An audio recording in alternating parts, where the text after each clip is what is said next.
ಮಣಿಹಾರವನ್ನ ಅಮ್ಮನವ್ರಿಗೆ ಅರ್ಪಿಸಿ ನಮಸ್ಕರಿಸಿ.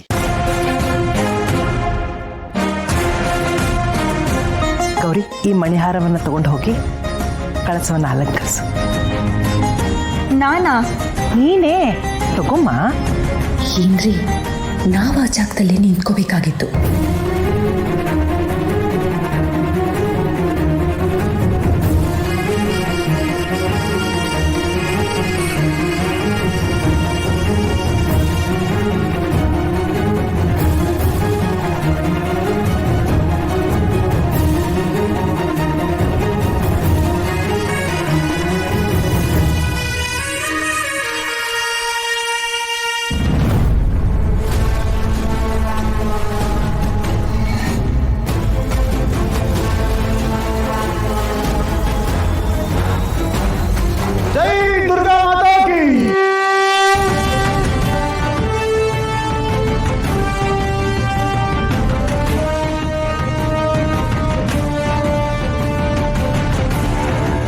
ತಾಯಿ, ಇವತ್ತು ನಡೀತಾ ಇರೋ ಪೂಜೆ 12 ವರ್ಷಕ್ಕೊಮ್ಮೆ ನಡೆಯುವ ಮಹಾ ಹಬ್ಬ.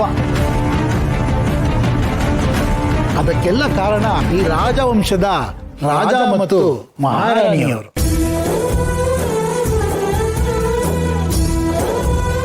ಎಲ್ಲರೂ ನಿಮ್ಮ ಮನಸ್ಸಲ್ಲಿರೋ ಪ್ರಾರ್ಥನೆನ ಅಮ್ಮನವ್ರಿಗೆ ಅರ್ಪಿಸಿ. ಗೌರಿ, ಹೋಗಮ್ಮ, ಮಂಗಳಾರತಿ ಮಾಡು.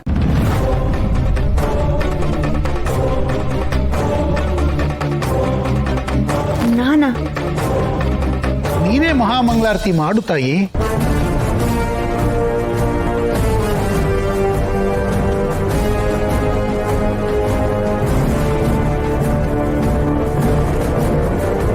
ಸರ್ ಸರ್ ಪ್ಲೀಸ್ ಬನ್ನಿ ಸರ್. ಧರ್ಮೇಂದ್ರ, ಅಷ್ಟು ಜನರ ಎದುರಿಗೆ ನನ್ನನ್ನು ಅವಮಾನ ಮಾಡಬೇಕು ಅಂತ ಕರೆಸಿದ್ಯಾ? ನನ್ನ ಉದ್ದೇಶ ನಿಮ್ಮ ಕೈಲೇ ಪೂಜೆ ಮಾಡಿಸ್ಬೇಕಂದಿತ್ತು. ಸರ್ ಪ್ಲೀಸ್ ನನ್ನ ಮಾತು ಕೇಳಿ ಸರ್.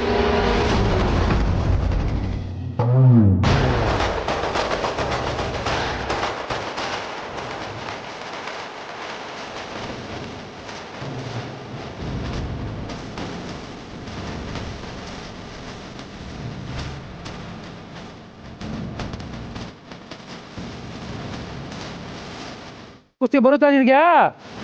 ನೋಡಕ್ ಹೂ ತರ ಇದೆಯಾ, ಪಚ್ಚುಡಿ ಆಗ್ಬಿಡ್ತೀಯಾ? ಮಲಣ, ನಮ್ ಗೌರಿ ಏನು ಫ್ಲವರ್ ಅನ್ಕೊಂಡಿದ್ಯಾ? ಫೈರ್!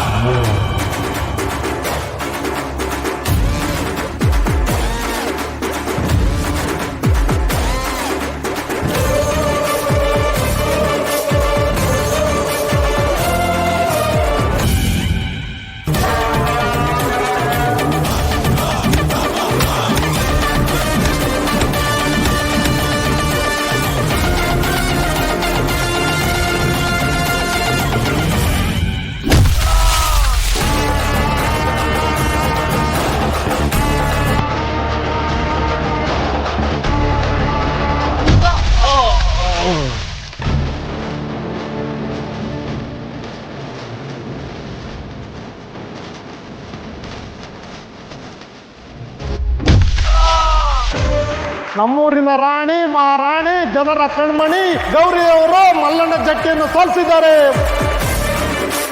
15,000 ಅಕ್ಕನ್ ಕಳಿಸ್ಬೇಕು, ಬ್ಯಾಂಕ್ ಕಟ್ಬೇಕು. ಅಪ್ಪ, ಅಕ್ಕನ್ಗೆ 15,000 ಹಾಕಾಯ್ತು. ಅವಳ ಅಕೌಂಟಿಗೆ ಬಂತ ಅಂತ ಫೋನ್ ಮಾಡಿ ಕೇಳ್ಬಿಡ್ತೀನಿ.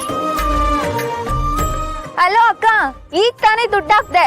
15,000 ಸ್ವೀಕರಿಸಲಾಗಿದೆ ಅಂತ ನಿನ್ ನಂಬರ್ಗೆ ಮೆಸೇಜ್ ಬಂತಾ? ಸರಿ ಟೈಮ್ಗೆ ದುಡ್ಡು ಹಾಕೋದಕ್ಕೆ ಏನ್ ನಿನ್ಗೆ? ಸಾರಿ ಅಕ್ಕ, ಅದು ವಾರ ವಾರ ದುಡ್ಡು ಹಂಚ್ಬೇಕು ಅಂದ್ರೆ ಸ್ವಲ್ಪ ಕಷ್ಟ ಅಲ್ವಾ? ಅಮ್ಮನ ಮೇಲೆ ಪ್ರೀತಿ ಇದ್ದಿದ್ರೆ ಸರಿಯಾದ ಟೈಮಿಗೆ ದುಡ್ಡು ಕಟ್ಟಿದ್ದೆ. ತೂ ಬಿಡ್ತು ಅನ್ನಕ್ಕ, ಯಾಕೆ ಹಂಗ್ ಮಾತಾಡ್ತೀಯಾ? ನಿನ್ನಿಂದ ನನಗೆ ಎಷ್ಟು ಹ್ಯೂಮಿಲೇಷನ್ ಆಯ್ತು ಗೊತ್ತಾ? ಇನ್ಶೂರೆನ್ಸ್ ಆಫೀಸ್ ಅಲ್ಲಿ ವೇಟ್ ಮಾಡ್ಬೇಕಾಯ್ತು. ಎಂಬ್ಯಾರಸಿಂಗ್. ಆಹಾ ಅಕ್ಕ, ಎಷ್ಟು ಚೆನ್ನಾಗಿ ಇಂಗ್ಲಿಷ್ ಮಾತಾಡ್ತೀಯಾ. ನಿನ್ನ ಹತ್ರ ಕಲಿಬೇಕು ನಾನು. ಹಲೋ ಹಲೋ ಅಕ್ಕ. Irritating idiots. ಅಯ್ಯೋ, ಅಕ್ಕನ ಹತ್ರ ಮಾತಾಡುವಾಗ್ಲೇ ಇನ್ ನೆಟ್ವರ್ಕ್ ಹೋಗ್ಬಿಡತ್ತೆ. ಗೌರಿ, ನೀನೇನು ತಿಳ್ಕೊಳ್ಳಲ್ಲ ಅಂದ್ರೆ ನಿನ್ನ ಒಂದು ಮಾತು ಕೇಳಲ್ಲ? ಅಯ್ಯೋ, ಒಂದೇನೋ 100 ಕೇಳಿ. ಅಲ್ಲ, ಅದ್ಯಾವ ಇನ್ಶೂರೆನ್ಸ್ ಕಂಪನಿ ವಾರ ವಾರ ದುಡ್ಡು ಕಟ್ಸ್ಕೊಳ್ಳುವಂಥದ್ದು? ವರ್ಷಕ್ಕೊಮ್ಮೆನೋ 6 ತಿಂಗಳಿಗೊಮ್ಮೆನೋ ಕಟ್ಕೊಳ್ಳೋ ಇನ್ಶೂರೆನ್ಸ್ ನಾನು ಕೇಳಿದೀನಿ. ಏನು ಏನಂಗಂದ್ರೆ ನಮ್ಮ ಅಕ್ಕ ಸುಳ್ಳು ಹೇಳ್ತಿದ್ದಾಳೆ ಅಂತನಾ? ಅವಳು ಎಷ್ಟು ಕಷ್ಟಪಟ್ಟು ಕೆಲಸ ಮಾಡ್ತಿದ್ದಾಳೆ ಗೊತ್ತಾ? ಯಾರ ಬಗ್ಗೆ ಏನ್ ಬೇಕಾದ್ರೂ ಹೇಳಿ, ನಮ್ಮ ಅಕ್ಕನ ಬಗ್ಗೆ ಹೇಳಿದ್ರೆ ಸಿಟ್ ಮಾಡ್ಕೋಬೇಡ ಗೌರಿ, ಸುಮ್ನೆ ಮಾತಿ ಕೇಳಿದೆ ಅಷ್ಟೇ.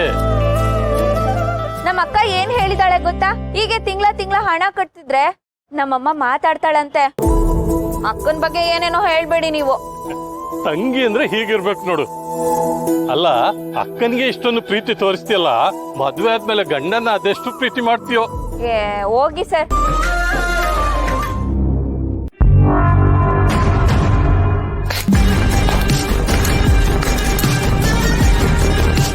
ಮೇಡಮ್, ಅದು ಸಾಹೇಬ್ರು ಬಟನ್ನ ಇಡೋದಿಕ್ಕಂತ ಬಂದಿದ್ದೆ. ನಾನು ಇವಾಗ ಹೊರಡ್ತೀನಿ. ತಪ್ಪು ಮಾಡಿದಾಗ ಮಾತ್ರ ಜಸ್ಟಿಫಿಕೇಶನ್ ಕೊಡಬೇಕು.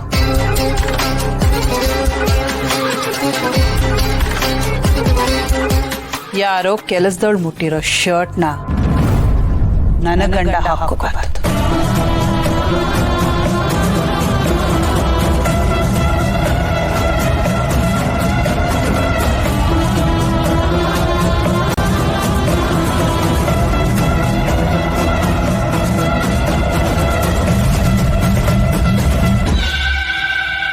ರಮಾ, ಯಾಕೆ ನಾನೇನಾದ್ರೂ ತಪ್ಪು ಮಾಡದ್ನಾ? ಇವಳಿಗೂ ಈ ಮನೆಗೂ ಏನ್ ಸಂಬಂಧ?